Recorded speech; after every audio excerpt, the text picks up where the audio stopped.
Good morning, and welcome to this service of worship at the Unitarian Universalist Church of Tucson. My name is Helen O'Brien, and I am the worship associate this morning. Today is Sunday, July 13, 2025. Our community is striving to become as varied as the blooms of the Sonoran Desert. Whoever you are, whoever you have been, and whoever you are becoming, we welcome you and invite you to bring your whole self here, now. Reverend Jamila Omar is here, but not in the pulpit this morning. She'll return next Sunday. Our guest speaker this morning is Watercolor Golightly. A member of our congregation. When she is not a worship associate here at UUCT or singing in the choir, Watercolor is a dedicated licensed associate therapist with a passion for integrating art into her healing practices. We're so pleased and excited to have Watercolor addressing us this morning. Some housekeeping notes. There are gender-specific bathrooms out the glass door behind you and to your right, and there is also a wheelchair-accessible and gender-inclusive single-stall restroom in the alcove behind the AV desk. Also, please make sure that your cell phones are turned off. As we worship today, let us remain mindful of the desert people who came first to this place and whose land was stolen in successive acts of displacement and genocide. We honor the Atam, the Yaqui, and the Apache. We also honor the Hohokam and the many other ancient indigenous peoples whose names are not known to us. As we move more deeply into the sacred space of worship, please know that you are indeed welcome here. Whether you walked in, rolled, or skipped, wherever you are on your spiritual journey, whomever you love and however you identify your gender, and in whatever way you choose to express it, you are truly welcome here. We especially welcome any new visitors this morning. If you are new and feeling up to it, we invite you to raise your hand so that we can welcome you warmly. Yes. Pleased to see you. Okay, now I invite you to turn to someone sitting near you, preferably someone you did not have breakfast with, and tell each other or share with each other your favorite geometric shape.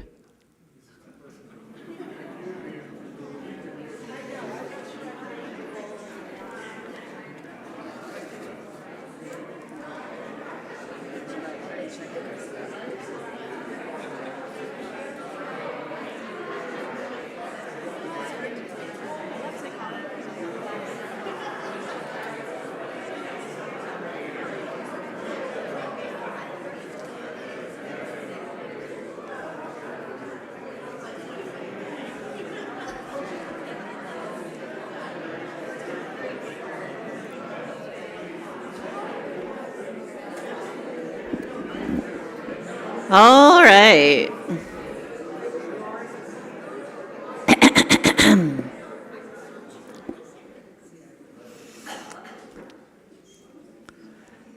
So during social hour after the service, you can continue those great conversations. Also, I have an exploration table up front, and it's really cool.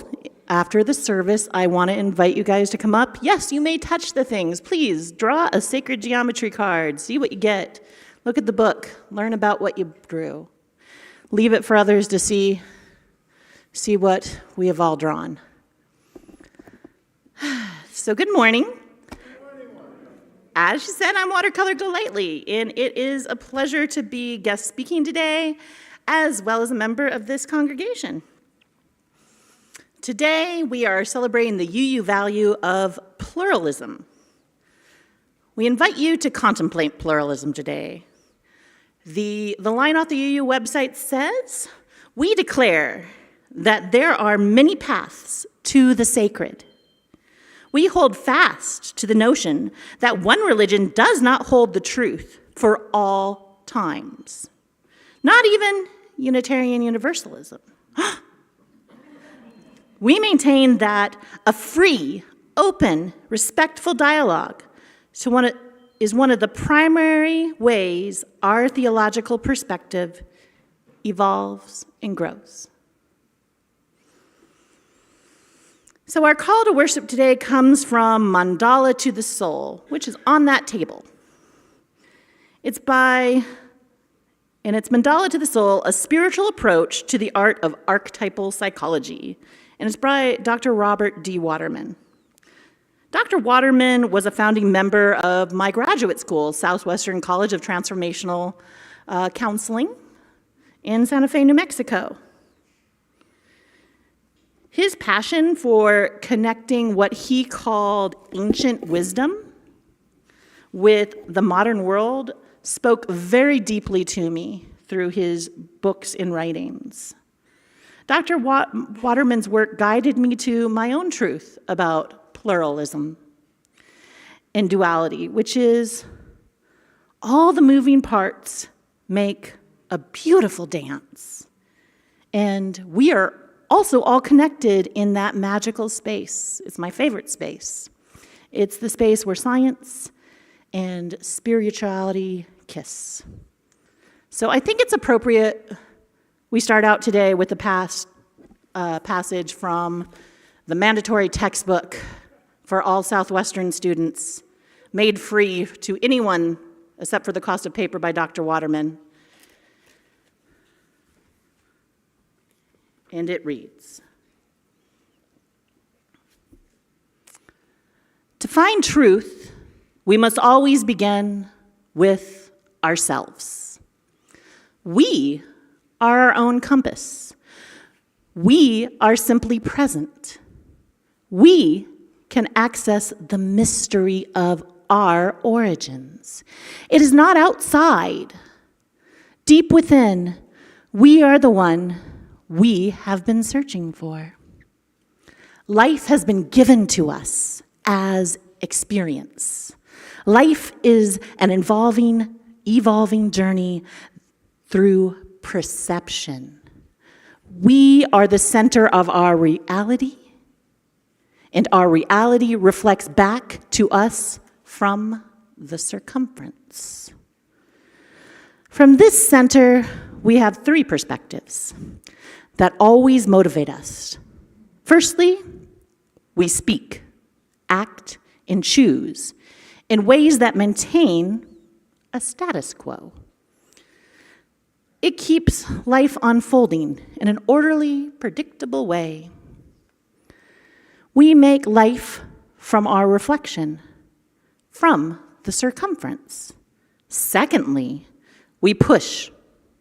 We push past our limitations, strive for excellence, break molds and conventions, and seek the deep, alluring, transcendental sense of what is self. We make life by looking beyond the mirror of the circumference. We may begin by wanting more, and eventually want to be more. In this progression, we awaken a third nature, one that wants to integrate the external and the internal source of self. We make life from our center. This has the effect of transforming our sense of self into one that is centered in the eternal, while we have a great time in the finite. Our deepest impulse is to fulfill our nature. Our deepest impulse to fulfill our nature is the beginning and the end of the circle that connects and integrates to all the other circles. Our life is a mandala.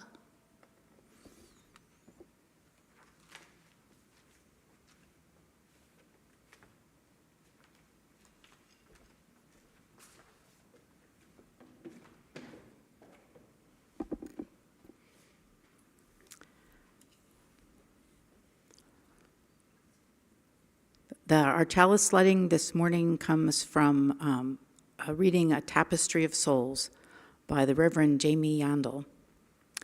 We light this chalice to ignite the divine spark of the universe, whose pronouns have always been plural, a co-creation of brilliance and diversity, a tapestry of souls perfected.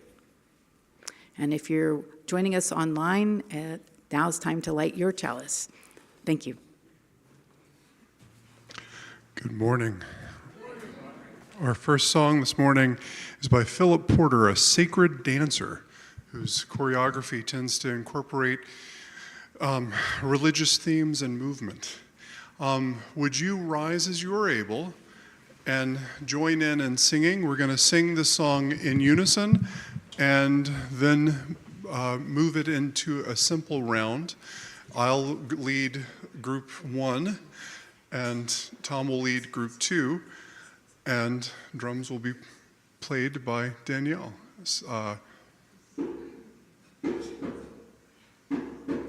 In unison to start.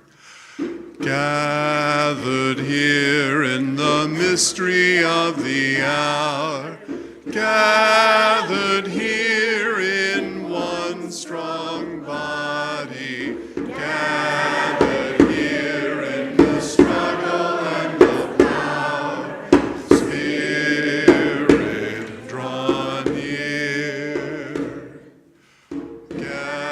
Gathered here in the mystery of the hour, gathered here in one strong body, gathered here in the struggle and the power, Spirit draw near. Gathered here in the mystery of the hour, gathered here in one strong body, gathered here in the struggle and the power, Spirit draw. Please repeat, Spirit draw near. Spirit. Spirit draw. Please repeat, Spirit draw near. Spirit draw near.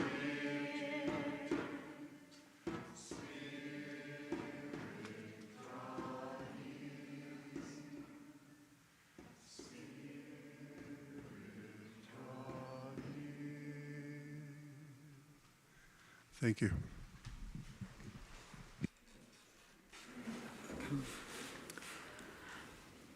Our earth is strong. It can hold our pain and our anger, our hope, our love, and our joy. Our shared bowl, which we use for joys and sorrows each week, is strong enough to hold the big rocks, our collective celebrations and mournings, and also the smaller stones that will be added to signify our individual hopes and joys and sorrows. We who live in the desert know that water is a life-sustaining and scarce resource. Let's remember those who are walking through our desert right now without enough water. We pour water from a plastic jug similar to the ones used by No More Deaths and other aid groups seeking to assure greater access to water. If you have a joy or sorrow to share, I invite you to go to menti.com and put in the code 76999497. Oh, good. Please add your name to your Menti if you want us to know who is sharing. If any of you here in the sanctuary wish to put your thoughts up on Menti, Brian Moon could help you do that. If you're here in person, I invite you to come up to the table and create ripples of hope by putting a stone into the water to symbolize your hope or joy or sorrow. You can come up the 2 center aisles to each side of the table. If you have difficulty standing for a long time, please move to the front of the line or wait until other people have cleared out of the way.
On our mentee today, we have, our family is not doing well, cancer and addiction.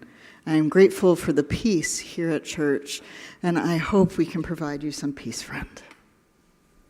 Joy to share, I'm embarking on a new career. I will be teaching social studies to 6th and 7th graders here in Tucson at Seacrest Middle School. I appreciate advice you may all have. Robert Fisher Rao. Whoa, congratulations. They are lucky to have you. Pleased to reflect on sacred geometry, us too. Basking in the open congregation. Sorrow for the old friend that had passed recently. His services are August 2nd. We hope you find peace. As we sit with this and with all that is going on in the world around us and swirling in our own hearts and minds, I invite you into a moment of contemplation. This is called the Tree of Life. Behold, that before the emanations were emanated and the creatures were created, the upper simple light had filled the whole existence. There was no vacancy, such as an empty air, a hollow, but all was filled with that simple, boundless light. And there was no such part as head or end, but everything was one simple light, balanced evenly and equally, and it was called the endless light.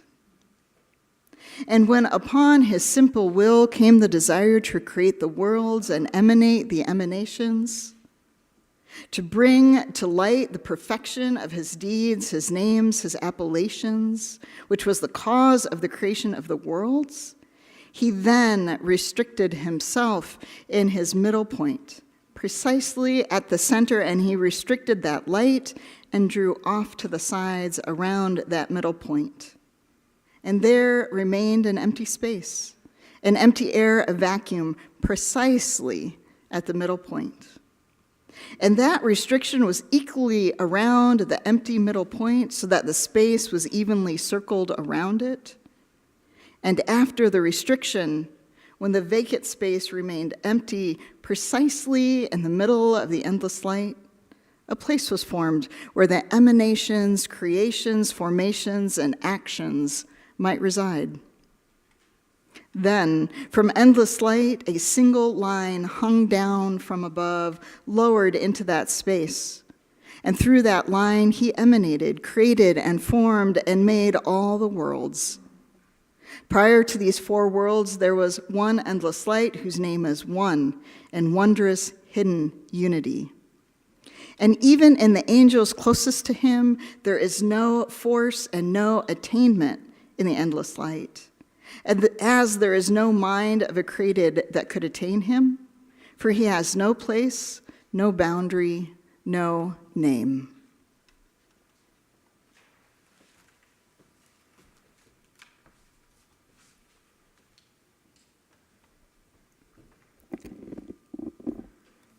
Today's reading is a brief selection from the book, The Sacred Geometry of Nature, Journey on the Path to the Divine, by visionary artist Francine Hart, who generously allowed us to feature her art throughout this service. Sacred geometry is a contemporary philosophical and symbolic study as well as an ancient science, a sacred language, and a key to understanding the way the universe is constructed. It is the architecture and natural design of creation. Sacred geometry, in one form or another, has been studied throughout the world since curious humans began to see relationships. Sometimes called the language of light, sacred geometry is the new science of compassion. In the physical world, we are immersed in sacred geometry.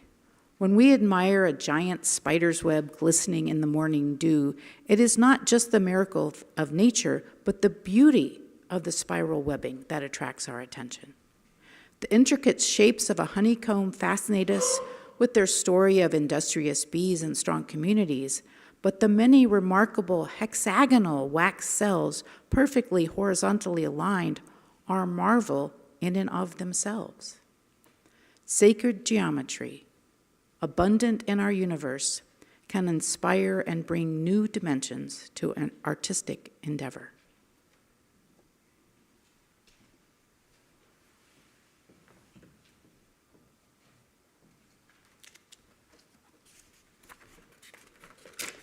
That art is by Francine Hart.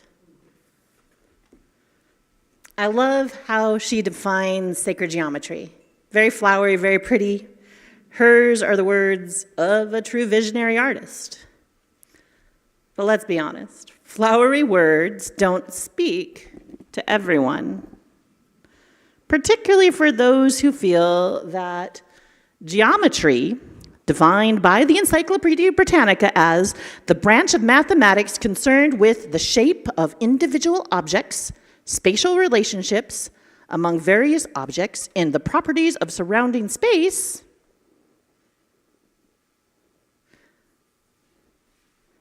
and sacred, having to do with one's connection with the spiritual, with God, and all that stuff, are two completely different topics. Unrelated, never shall I talk.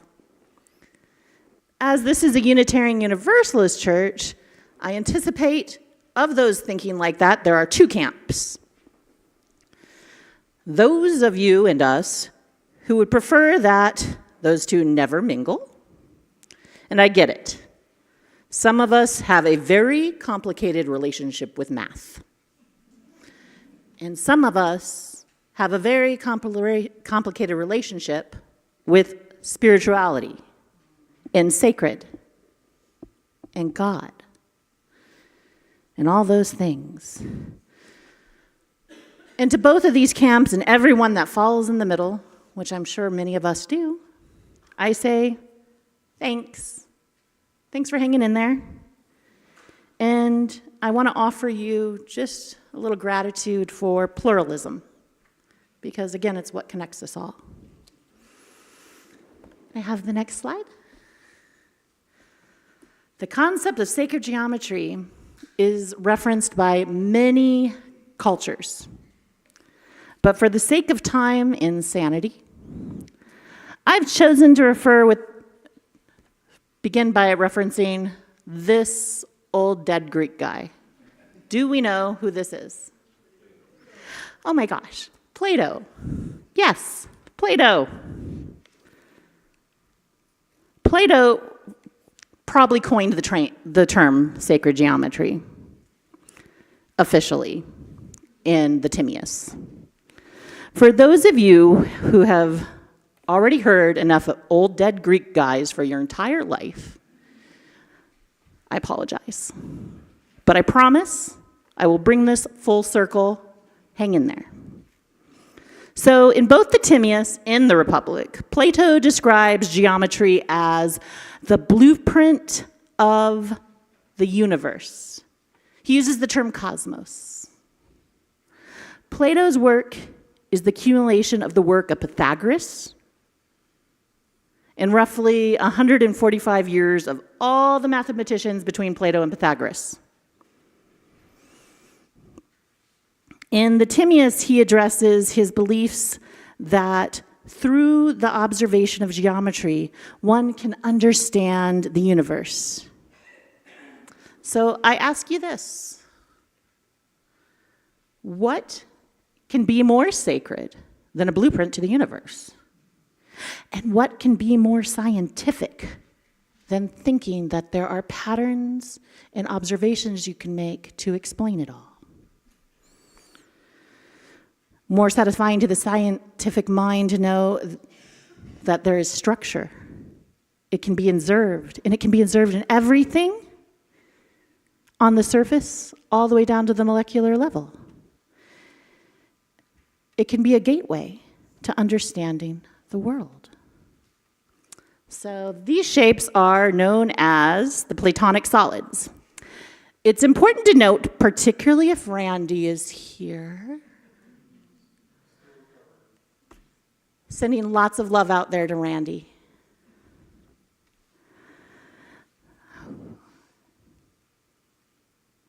That Plato was not the first old dead Greek guy to observe these things. Pythagoras had a lot to say about all these things too. But after Plato, Euclid took it further. And there was those images were all very important to the Hellenistic religion that came to power just after Euclid's death and all the way, just after, Euripides' death, all the way to Euclid. So 300 BC to 300 AD, these symbols were powerful in Greek religion. In Hellenistic religion, which kind of covered the whole Mesopotamian area, and then got to think of Egypt because they all talked. So the Platonic solids were pretty important. We call them the Platonic solids because in the Timaeus, Plato went on to tie them to his theories of the cosmos.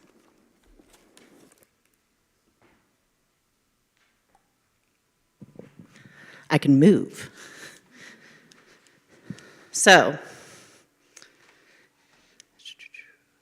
we got the tetrahedron, we've got the cube, we've got the octahedron, the icosahedron, and the dodecahedron. So if we can move to the next slide, let's take a closer look.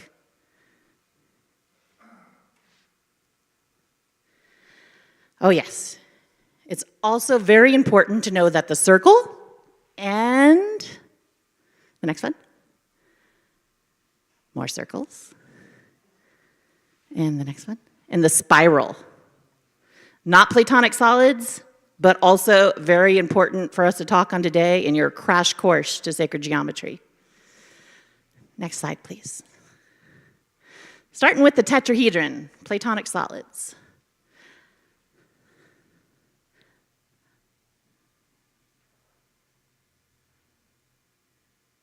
The tetrahedron, sometimes called the Merkaba or the Merkava, has 4 faces or sides. It's created by 4 60-degree triangles, 4 faces, 4 points in 6 degrees. Some places you can observe this in nature and in the world is in pyrite and quartz crystal constructs, in the pyramids, and in Dungeons and Dragons dice. I could go on. It's in construction. It's triangles. It's everywhere. Next, we have the cube. Its 6 square faces are formed by connecting 6 90-degree squares. It has 8 points and 12 edges. In nature, we can see cubes in cuboid forms and crystallized structures a lot. Natural formations consistently, and here's some examples. We have these basalt pillars, those are all natural. We have, over here is salt crystals. You can see the big crystal and the little crystals, how they are tiny little cubes, that's table salt. We can see it in the architecture. I believe that's the Aztecs. We can see it in the mosaic fashionings of multiple cultures. Mosaics were lots of little squares used to usually depict sacred and religious things, like the one we see here. We can see it in the top right corner, those red interlocking squares. That is a Chinese design from ancient China, found in prints and on walls. And in plaid, this plaid is from the Iron Age. It is one of the oldest pieces of surviving textiles in the world. And that's kind of another plaid that's more modern, but one of the older Celtic designs as well. Next we have the good old octahedron. The octahedron is 8 60-degree triangular faces connected to form its 8 faces, 6 points, and 12 edges. If you look at the screen, you can see I know this one looks round, but it is considered an octahedron. It has the right size. It's worn with age. And it is from Neolithic periods. Forms, there's a line of forms of these that have been found in various areas that match the Platonic solids. They vary, but they have the same sides, same edges, same concept.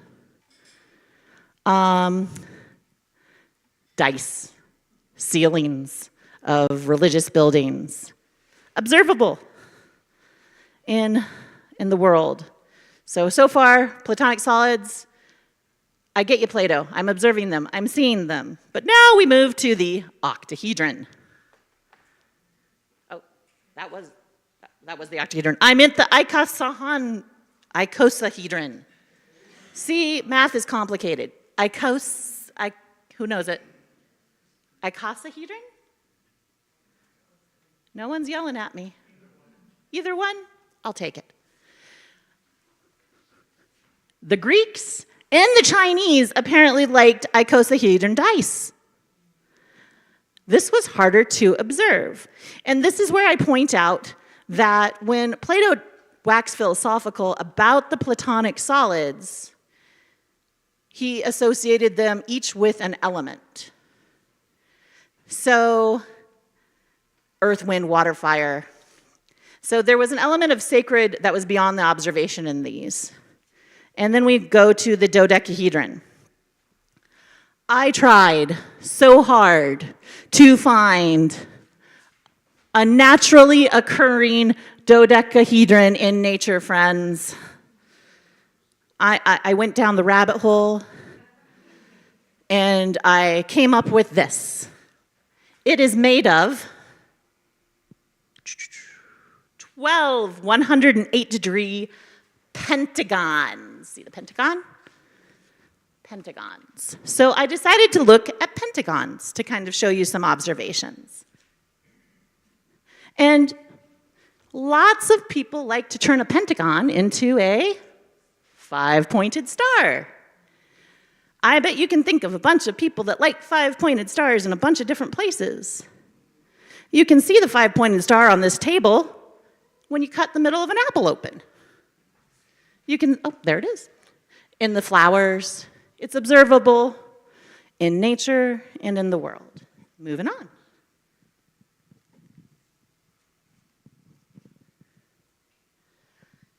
The circle. As I said, there are more than 3 important shapes to add. While these are not Platonic solids, which are all flat sides and edges and connected to create a whole, they offer these 2 symbols, particularly the circle and the spiral, starting with the circle, they add a balance. They're almost the antithesis because they have no flatness. In the Timaeus, Plato referred to the circle as the form of good, indicating that it embodies the ultimate truth of reality, and the sphere, he stated, is the most perfect of all the geometric shapes. He attributed the sphere and the consistent appearance of spheres in nature as proof that our life is a shadow. The physical world is a shadow of a higher reality. All things part of a cosmic, cyclical extension. Can we look at the next one? This is the spiral.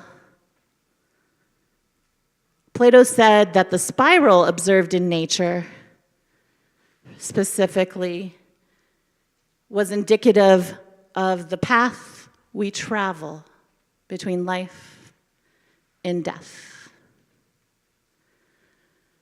If you look at the stem of a plant, you might see that the leaves often make one on this side, one on that side, one on this side, a spiral. And that was one of Plato's favorite observations. Here we can see it Neolithic in this goddess figure in her head. We can see it, that's from India. We can see it in petroglyphs.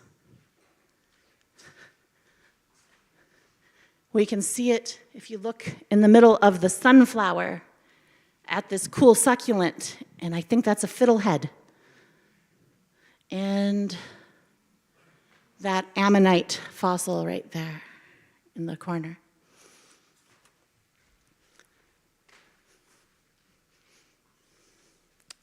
Next, please.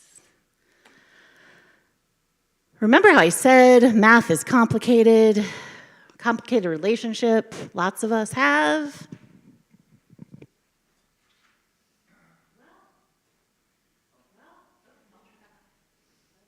Sorry, I got it. It's a complicated relationship. Phi is where all this goes next. Phi is a measurement, and I have a tool that I will put out later that you can use to measure it in things. Phi, the Fibonacci cycle. We would be here a week, friends, especially if I was explaining it to you. But luckily, we have a community here, so I'm going to switch gears now, and we'll learn more about Phi, Fibonacci cycle, and the golden ratio after this.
I like that video because it draws attention to how sound is intensely geometric and mathematical. Every aspect of sound can be measured, and music is very mathematical as a consequence. I am here today to ask you if you can make a song that employs sacred geometry. And so we will see, and we will come to a conclusion ourselves about that. So, first, I don't think many songwriters actually say, I'm going to write something using sacred geometry. I don't think that's how songwriting goes. But there is an enormous quantity of music where the landing point happens approximately 2/3 of the way through, or approximately 0.618, the golden ratio, through the song. The golden ratio is essentially, if you take the Fibonacci series out, I'll explain. If you take the Fibonacci series long enough out, the ratio that the numbers generate fall into 0.618. Fibonacci series is 0 plus 1. The Fibonacci series is a series of numbers where each number is generated by the addition of the previous two numbers beginning with 0 and 1. So 0, 1 equals 1. 1 plus 1 equals 2. 1 plus 2 equals 3, 2 plus 3 equals 5, 3 plus 5 equals 8, etc. ad nauseum. So 0, 0, 1, 1, 2, 3, 5, 8, 13, etc. Go far enough out, the ratio of the two numbers falls into 0.618, this ratio. Now, why is that significant? Because almost every picture, the proportions of almost every picture that you've seen today fall into something that reflects 0.618. It is golden in that it is so often occurring naturally in nature, and so often is reflected in the natural world around us, such that we think, oh, and it's often the landing point of so much of art. So let's see if we can maybe think about this in terms of song. There's a couple of ways about that, but one of the ways is most songs seem to have something significant happen about 0.618 of the way through them. One example that I'd like to share with you and that we'll listen is, I'm going to ask Danielle to play the melody of Joyful, Joyful, We Adore Thee, the hymn number 28, I think, in the hymnal, and you might know it as the final theme for Beethoven's Ninth Symphony, and it goes phrase by phrase a little like this.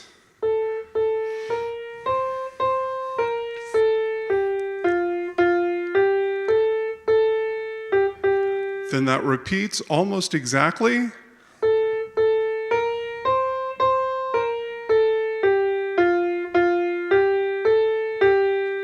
Then something else happens.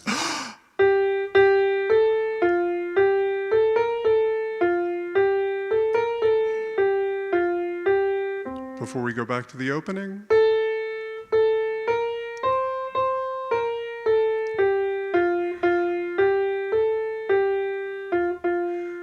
Music often repeats itself and builds upon itself, but at some point, often about 2/3 of the way through or 0.618-ish of the way through, something changes, as it did there in the middle of that little changed phrase as it was going through.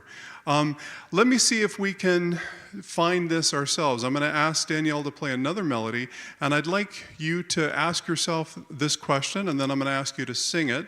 And then this is hymn 20 in the gray hymnal, if you care. It's Be Thou My Vision. She's going to play it for us first. What I'd like you to do is reflect on where is the place where you feel awe the most? Where is the landing point? Where is this moving you the most? And then we're going to sing it, and then you'll have the words to sort of hold on to that.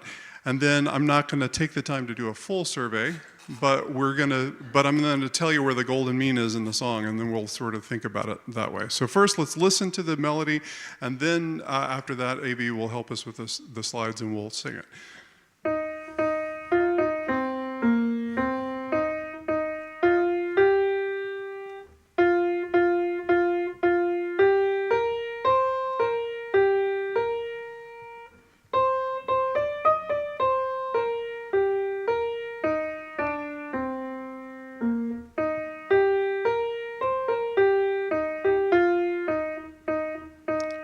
AV team, may we have the words to the first verse? So we're going to now sing that together. And same question, where is the landing point? Where is awe felt in this? Be thou my vision, O God of my heart, not be all else to me save but thou art. Thou my best thought by day or by night, waking or sleeping, thy presence my light. Raise your hand if you are drawn. Oh, yeah, we still got the words. Sorry, my face just appeared on the back screen. Confused me. Raise your hand if you were feeling the third line as a landing point for that. Okay, 0.618 of you just raised your hand, so that's indicative of something. A lot of you did there. The golden mean in this song. So golden mean's really complicated to calculate for music because music exists in time. So do you count the notes and then say, oh, hold on, I wrote it down somewhere. Quite literally, I'll tell you. There are, 46 notes? 46 notes, and the 28th note, or the 0.618-ish note, is the note in between best thought, the melismo on best. Best thought, somewhere one of those is the 28th note. But it exists in time, so it takes approximately 32 seconds to get through this song, one verse of this song. And if you time it out, the 0.618 second of this song occurs around about where the comma is on the third line. Thou my best thought by day, that little moment there, that little lift. Either of those are really adorable. That's where I feel this song. That's where I kind of land on this song.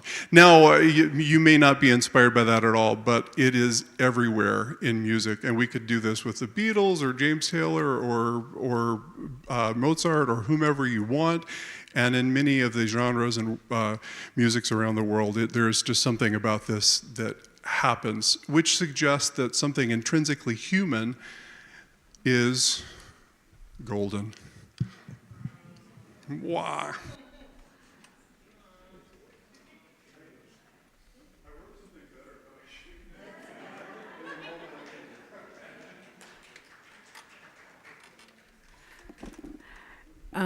One Sunday every month, we have a Share the Plate Sunday.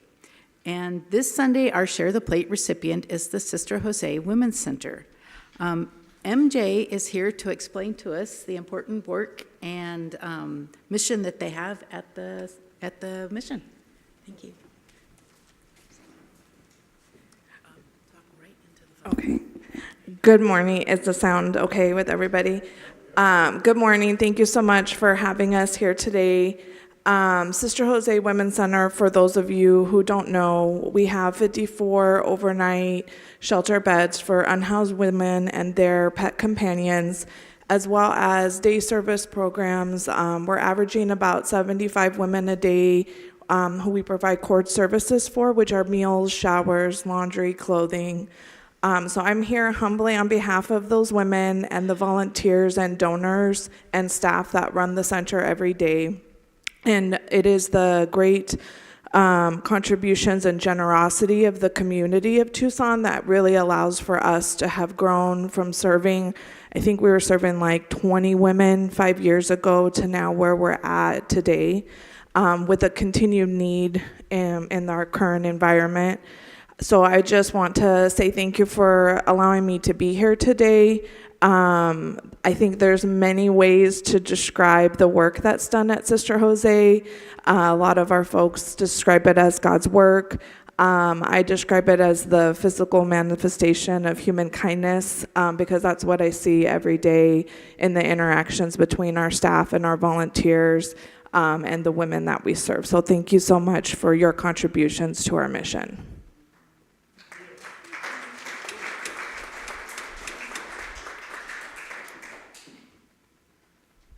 So on our Share the Plate Sundays, we know that half of the donations, the cash donations in the basket, and half of the amounts of checks that are made out to UUCT and say Share the Plate in this memo line will go to the Sister Jose Women's Center.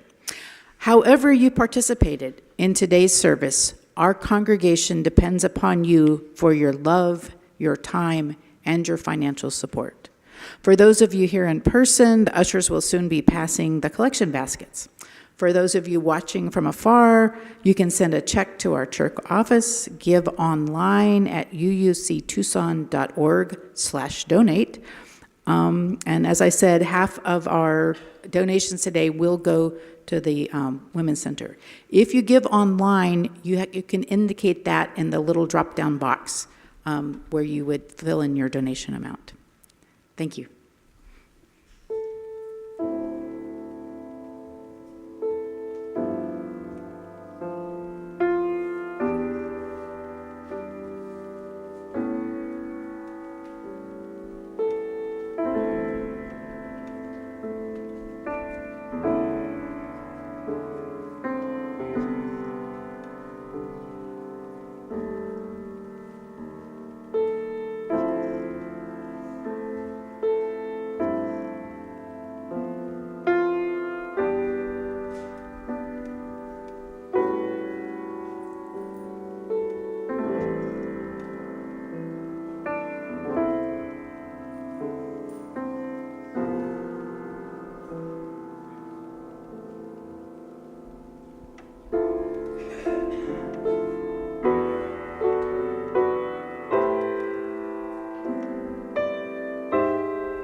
Hello.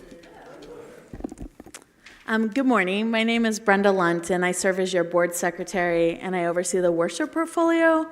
And so our board governance setup is such that our board members all have like a little section of things at our church that they kind of oversee and facilitate, and mine is about worship, so I help with gathering information and supporting our worship associates, our AV team, our, what else do we do? Oh, ushers and greeters, all of our important people.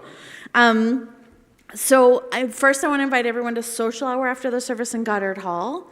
It's right out through these double doors. We're going to have lemonade, coffee, snacks, good company. Social hour food and drinks are free, but we always appreciate your donations to support that work. If you're new and you want to stay in touch with us, you can fill out a guest information card. There's a welcome center also in Goddard Hall, and there's also a virtual guest information card in the newcomer section of our website. Nobody has given me any additional announcements other than what we just saw on our screen today. I encourage you to sign up for our newsletter and get those delivered direct to your email. Finally, as a member of your board, I want to share that we are actively in the search phase for what we're calling a transition consultant.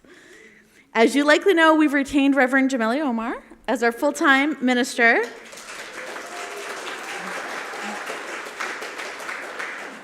She's going to serve during an interim phase in which we discern what is the best next steps for our congregation with regards to what we need to look for in our next settled minister.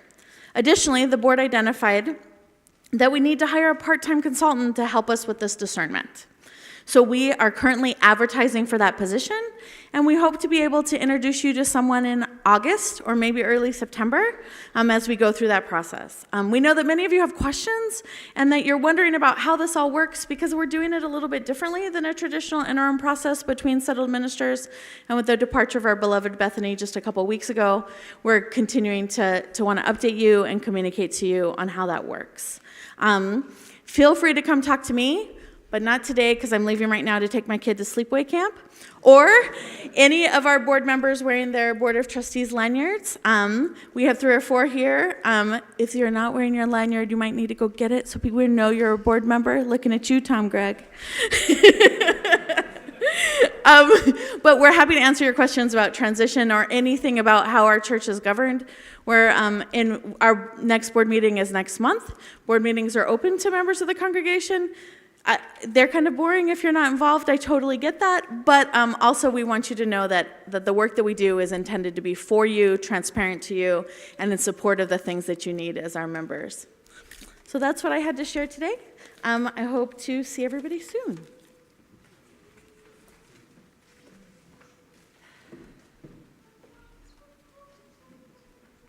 Excuse me for being so far from the mic. We are grateful for the endless blessings we receive beyond what we could have conceived, for this journey that has led us here and this path to follow of a love so dear. Was anybody else listening for the change there in that as we were singing? I was trying to hear it, and I know we're going to be thinking about this as we move forward. And I've invited our kids in. They were out in RE today playing a little bit with the golden ratio, and I want to invite you all up to share what you found. Miss Lily?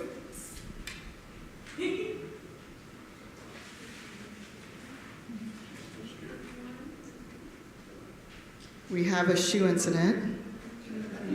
Working on shoes. Okay. You want to come stand next to me, and you have something that you want to say. I'm going to hold the microphone up. Today we learned about the Fibonacci sequences. Fibonacci numbers are 0, 1, 1, 2, 3, 5, 8, and so on.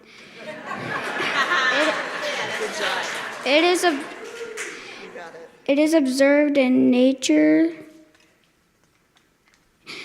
as right and left-handed spirals. The definition is a series of numbers which is a given number of results in adding the two previous numbers. Every number in the series is obtained by adding the two preceding numbers. Start with 0, next number is 1, followed by 1, followed by 2, then 3, and so on. Excellent. Rowan? We also heard about the golden ratio in geometry. The golden ratio is applied as a growth factor, a special logarithmic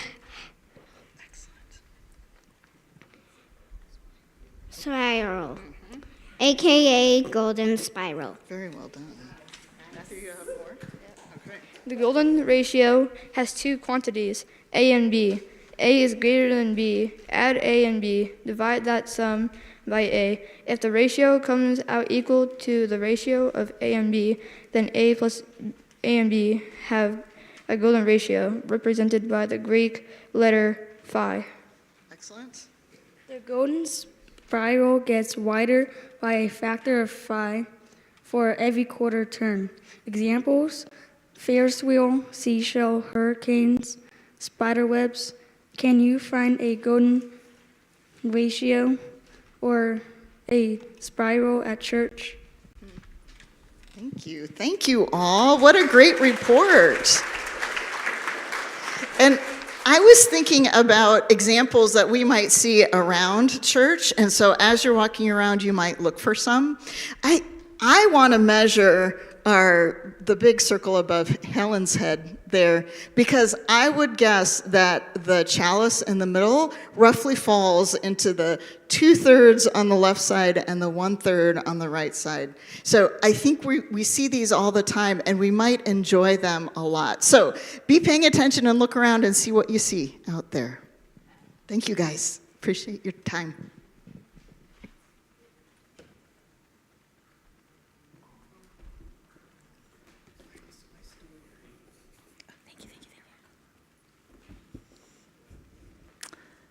So, like I said, we have a whole community to teach us and learn from.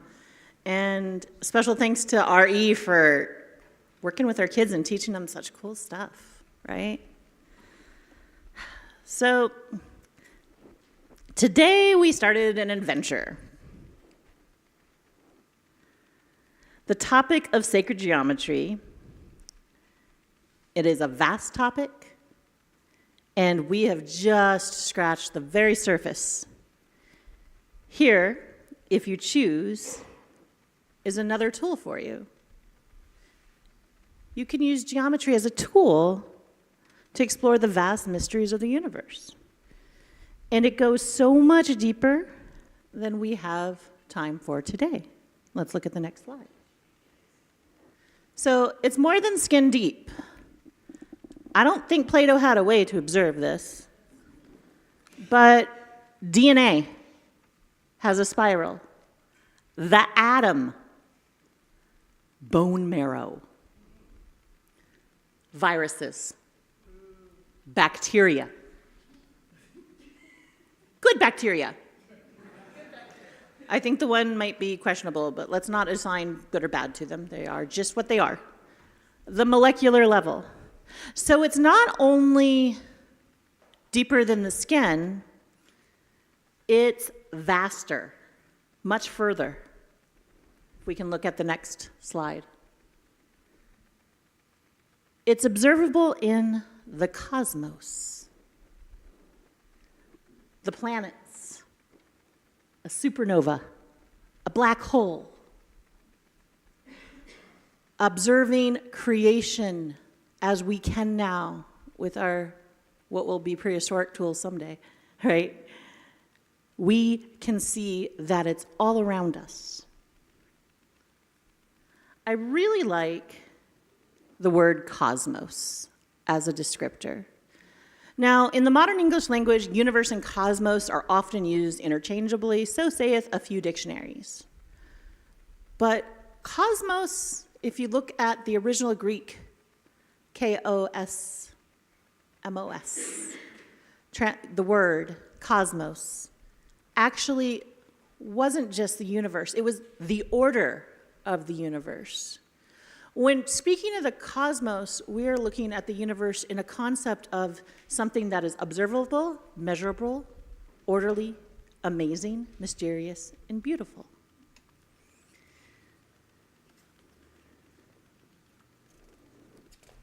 While the universe is just the stars, the sky, and all the stuff in between, the cosmos has order.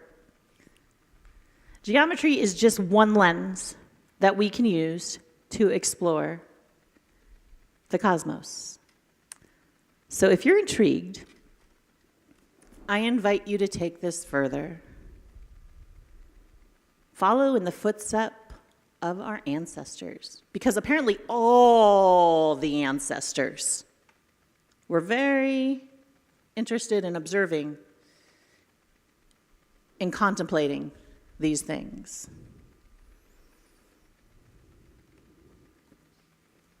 Thank you.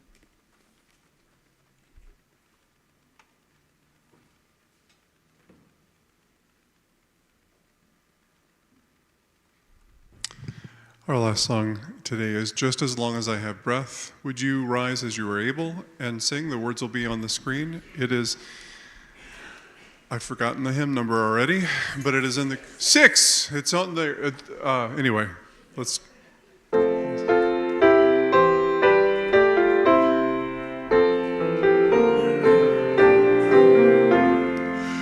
Just as long as I have breath, I must answer yes to life. Though with pain I made my way, still with hope I meet each day. If they ask what I did well, tell them I just as long as vision lasts, I must answer yes to truth. In my dream and in my dark, always that elusive spark.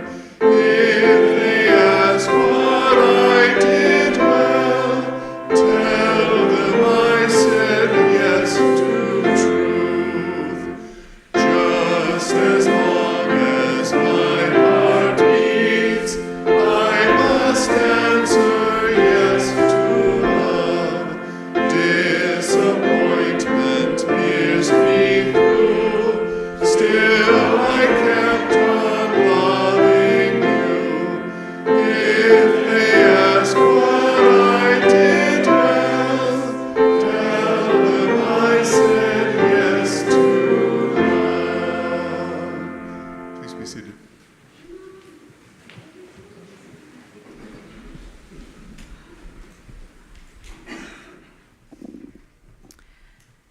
Today's chalice extinguishing is another passage from Francine Hart, whose images you have seen throughout this service. There is an inherent creative principle woven into the fabric of the universe. It is the task of the visionary to bring this intelligence through awareness into physical form. Art can be the bearer of heavenly presence and cosmic grace. We are all visionaries. The key is finding a way to naturally manifest this potential.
Not at the door, because they still let you come look at the pool table. Because this stuff is not. A lot of this is